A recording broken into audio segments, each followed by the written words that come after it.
വിഗ്രഹ ആരാധനകളിൽ മതം പറഞ്ഞ് ദൈവങ്ങളെ വീതം വയ്ക്കുന്നതിൽ ഒന്നും വിശ്വാസമില്ലാത്ത ആളാണ് ഞാൻ.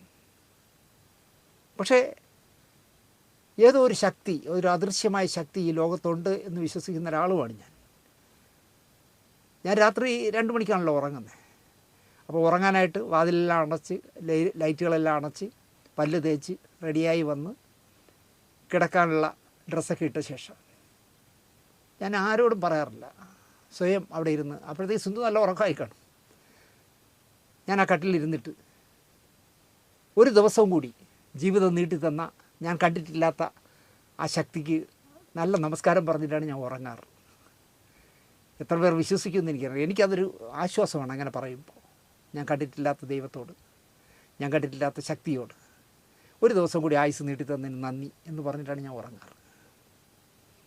ഓക്സിജൻ ഇല്ലാത്ത ഒരവസ്ഥ വന്നാൽ അത് മാത്രം മതി നമ്മളൊക്കെ എത്ര പണം വാരി കൂട്ടിയാലും ഫലമില്ലാതെ പോകാൻ. പോരെ, ഓക്സിജൻ കിട്ടാതെ എന്ത് ചെയ്യും? റോഡിന് കുറുകെ ചാടുന്ന ഒരു നായയോ കാട്ടുപന്നിയോ മതി നമ്മുടെ ജാതകം മാറ്റിമറിക്കാൻ.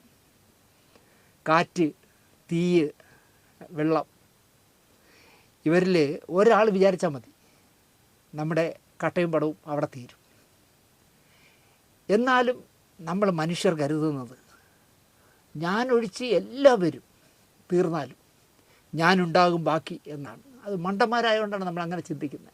ബാക്കി എല്ലാവരും പോകും, പക്ഷേ ഞാനിവിടെ തന്നെ കാണും 10-50 വർഷം കൂടി എന്ന് വിശ്വസിക്കുന്ന മണ്ടന്മാരാണ് നമ്മൾ.